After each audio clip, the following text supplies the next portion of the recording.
Hey Reckless, well we are, for this week's video, finishing our very last series of the year in Reckless. It's hard to believe that this year has already flown by.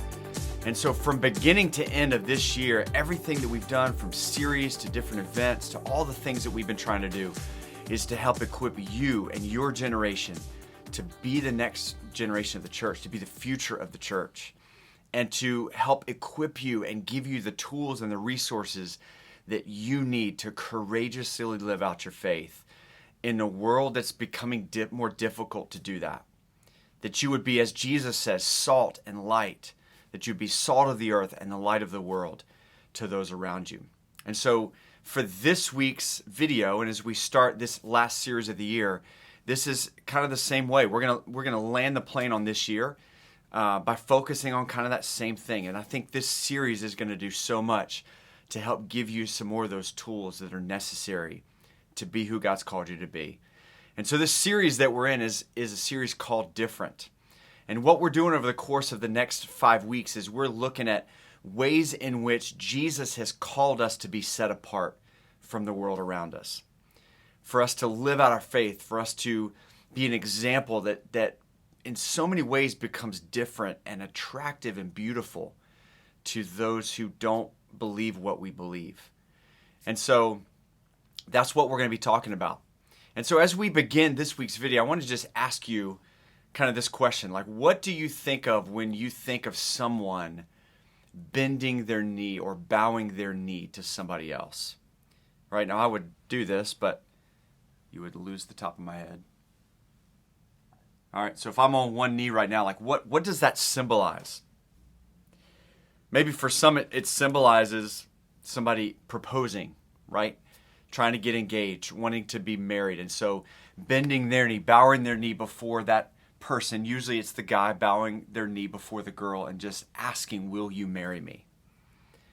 Now, another way that it could mean is actually in submission to somebody else. You are submitting to somebody else like this. Get down on your knees and tell me you love me. On your knees?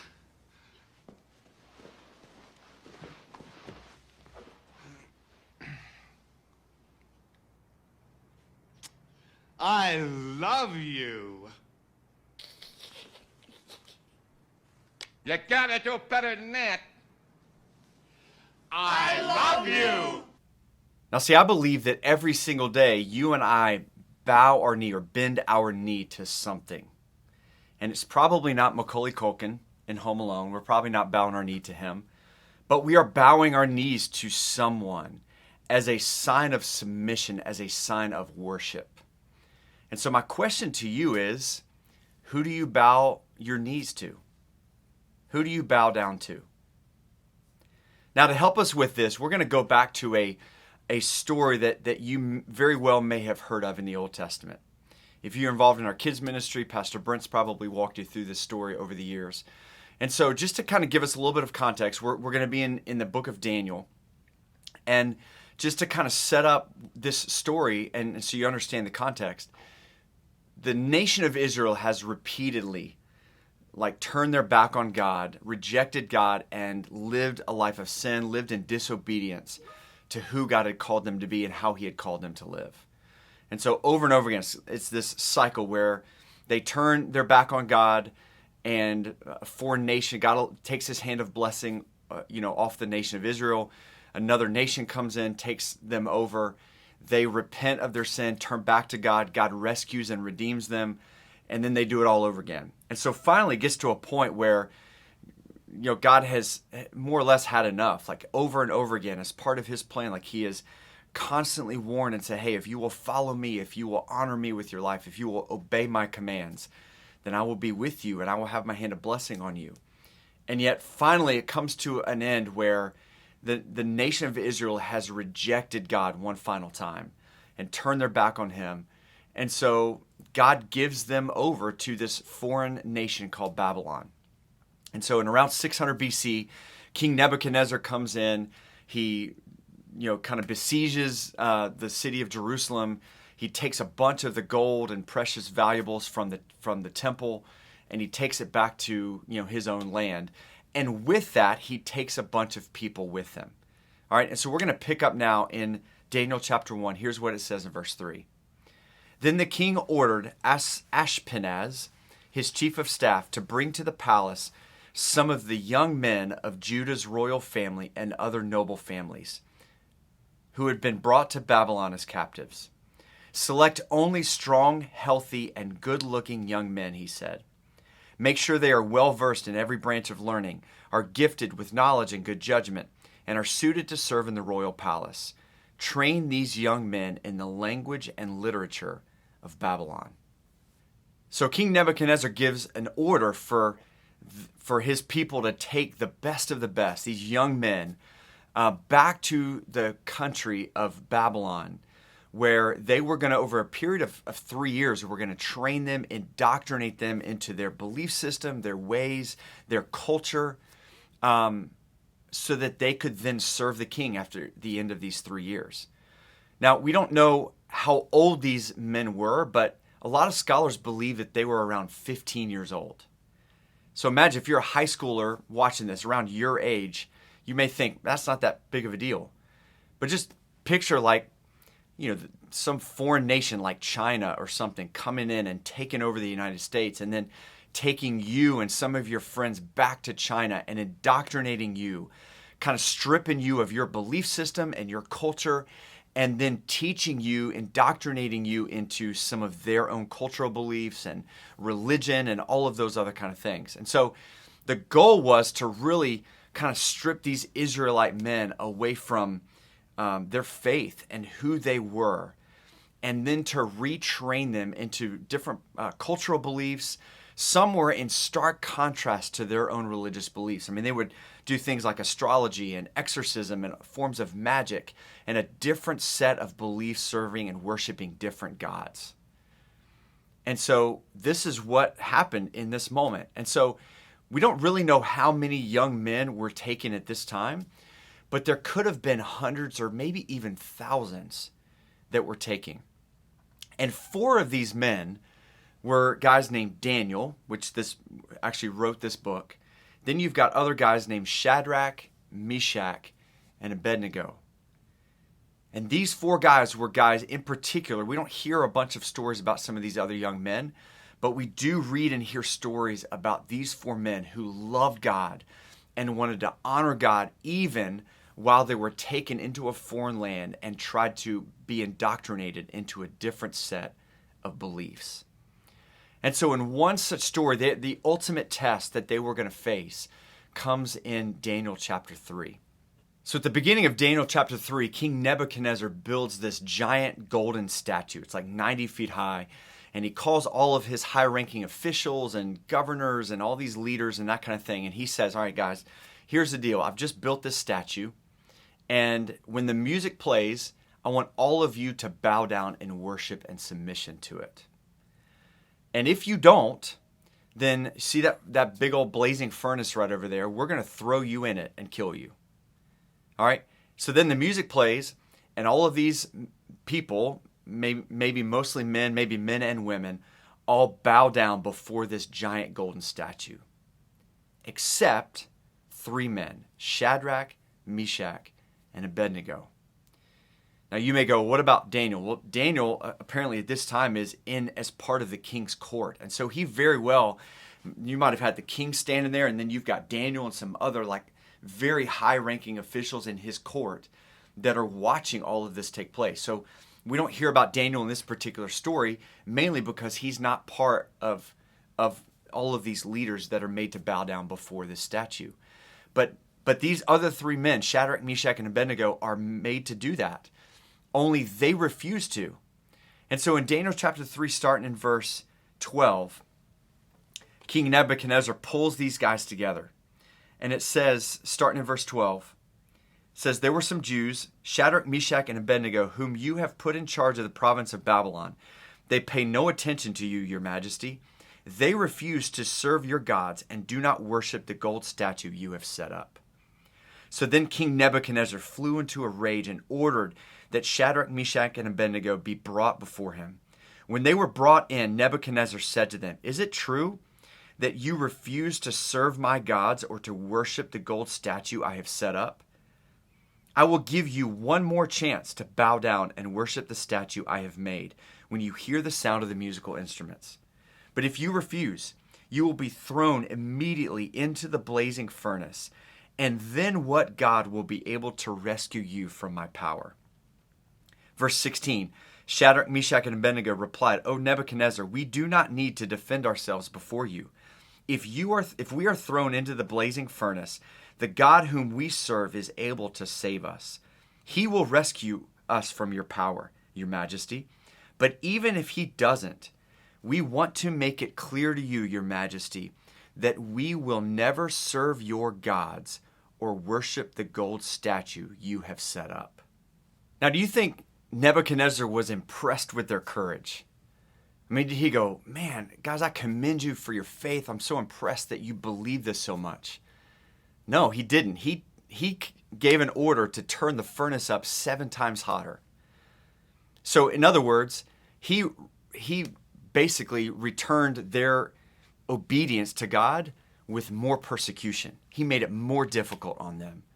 And so he turned the furnace 7 times hotter. As you continue to read the story, the men are thrown into, Shadrach, Meshach, and Abednego are thrown into the furnace. It's so hot that the men who are throwing them in are immediately killed.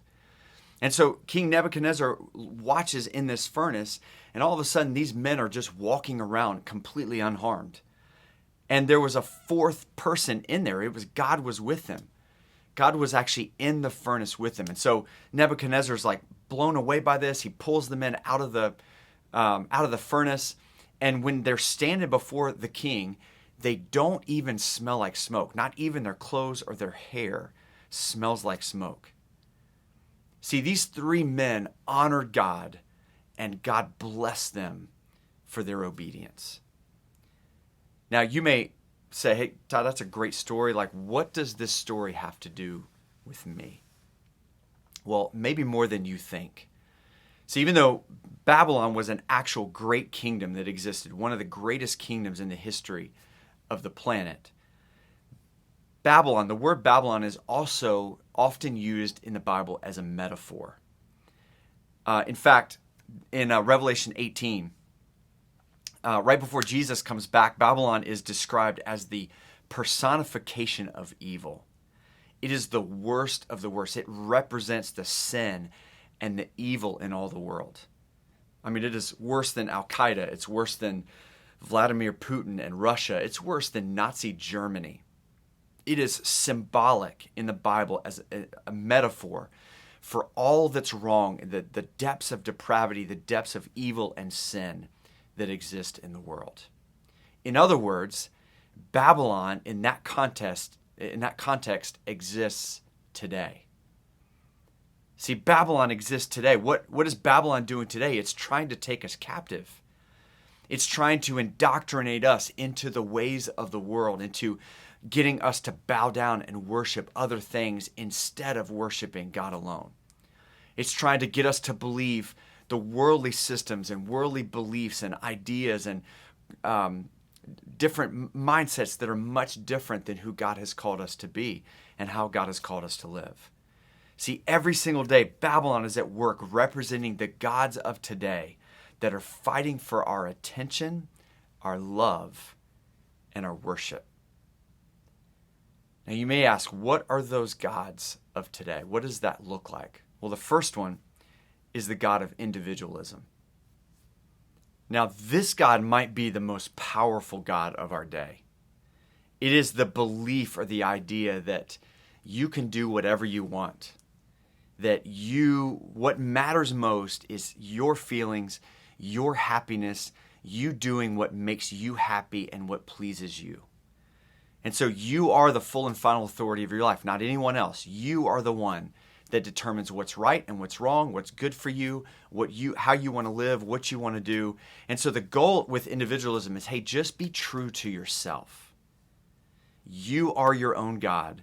You can do whatever you want, and do not let anyone or anything else tell you how you're to live your life. Your life belongs to you. So I think that's very clearly, as you look at our culture, one of the gods of today. that we are encouraged to bow down to. I think another one is just the God of possessions and wealth. And this is the belief that, man, the more that we have, the more we're able to accumulate, the happier we're going to be, the more value it's going to be added to our life. And so, man, if I just will chase after these possessions, if I will just chase after the almighty dollar, then I will be satisfied with my life, right? And we buy into that. And so from an early age, we're taught that, hey, you've got to get good grades so then you can get into the college of your choice. So ultimately, you can get that right job so that you can make a lot of money, which is ultimately going to lead to success and happiness. And so the God of possessions and money says that we've just got to believe that that's the thing that's going to satisfy us. And we do believe it, chasing after the almighty or the American dream, and we bow down to it. And then maybe the third God of today is the God of power and influence. Now, I think social media has highlighted this God. I mean, we feel like power and influence is going to give us value. And so we chase after followers. We post pictures because we're desperate for the attention and the value and the kind of even the validation from other people. That we want an audience and we want to build kind of our followers and build our network so that people look at us and they validate us as human beings and they give us identity and they tell us that we matter. And by us having a platform, by us having an audience and having followers and having influence in other people's lives, that's going to fill us with some sense of satisfaction and it's going to make us feel like we matter. And so we're taught that, man, all you need is influence. All you need is power. And if you have that, then you will be somebody of significance and other people will listen to you and you will be able to have success in life. See, I think there are many of us who are bowing down to these gods and other gods today. And the crazy thing is, like, no one's holding a gun to our head. No one's threatening us with a blazing furnace. No one has said that they're going to throw us in prison if we don't bow down and worship these gods of today. And yet we willingly bow down on a daily basis to so many other things rather than worshiping God alone. I mean, think about it. You go back to Daniel chapter 3, there were hundreds, even maybe thousands of young men who were taken captive and over those period of 3 years were indoctrinated. And yet when it came to Daniel chapter 3, there were only 3 of them that refused to bow down to the statue. The rest of them bowed down, or at least we assumed that they did. The rest of them bowed down. They caved to the pressure. They took the easy way out. They compromised their belief systems and what they knew to be true because it was easier just to go along with the crowd and bow down. And they were threatened with the blazing furnace, and so they didn't want that fate, and so they willingly bowed down before that statue. And see, I think the same is true as we look around today. There are so many of us who just willingly bow down to all of these gods of the day. And what I believe for your generation especially is that Jesus is looking for more who would willingly say, we will not bow down to your gods. We will not serve you. We will serve God and God alone. I think what Jesus is looking for is what 1 John 2:15 through 17 says, where the Apostle John says, do not love this world nor the things it offers you. For when you love the world, you do not have the love of the Father in you. For the world offers only a craving for physical pleasure, a craving for everything we see, and pride in our achievements and possessions. These are not from the Father, but are from this world. And this world is fading away, along with everything that people crave. But anyone who does what pleases God will live forever. So our main point for this week is that we are to be different from the world by worshiping and living for the Creator rather than the created. A few months ago, my son and I we're huge into like sports cards and stuff. And there is an iconic card that my son has wanted for a long time. And it's a Michael Jordan rookie card 1986 Fleer. And so here's what the card looks like. And so this very card my son saw on eBay, and he's like, Dad, this is the card. I want it. It's in the price range that money I've got. And so I'd love to go ahead and buy this card. And so we went ahead and I looked it over, and we went ahead and purchased it. And so we got it in our hand, and we're holding it, and we're looking around, and we're like, yeah, this looks good. This looks great. And so we actually sent it off to a company that grades cards. And so a few months later, the card came back, and it was deemed a counterfeit. We were told that this card that in every way looked identical to an original 1986 Fleer Michael Jordan rookie card, that this one, no matter how close it looked to the original, to the real one, it actually was a counterfeit. It actually was fake. And the irony is that this card is one of the most counterfeited cards that exists today. And so, I remember looking at this thing going, I can't even tell that it's counterfeit. Like, it looks real in so many different ways. And yet, when the experts got a hold of it under careful examination, they were able to see that it wasn't, in fact, genuine. See, I wonder, like, for your generation, and even for mine, for today and being a Christian, I wonder how often the pressure of this world and the culture around us is exposing whether our faith is real or counterfeit. And so often it comes in those moments where it's like, are you willing to bow down and worship other things apart from God? Yeah, you say that you love God and you say that God matters to you, but are you willing to worship Him and Him alone? And even in the face of pressure to worship other things, to say, I will not bow down before anything else. I will worship God and serve Him alone. And see, that's what these guys in Daniel chapter 3 were willing to do. And I wonder for your generation, are you willing to bow down to the God and bend the knee to the gods of the day? Or are you willing to be different, to be set apart, and to love and serve and obey God and only Him? God, I pray for students who are watching. I pray for all of us, God, that we may love You and honor You, that we may not bend the knee to other gods of this day or other things, but God, that You would have our heart, that we would fully bow to You and bend our knee to You in submission and surrender, in obedience to who You've called us to be. And as we do that, God, may You set us apart to represent You, to be salt of the earth and the light of the world. We pray in Jesus' name. Amen. Man, Reckless, what a great message from Todd. I absolutely love the series we're about to get into. It's just something started about. I am super excited just to really understand throughout the course of the series, like what it means to be different, like how God calls us to be different from the world as Christians. And I feel like this is going to be a very purposeful and useful series for a lot of high school students. And before you guys go, we got a couple announcements for you guys.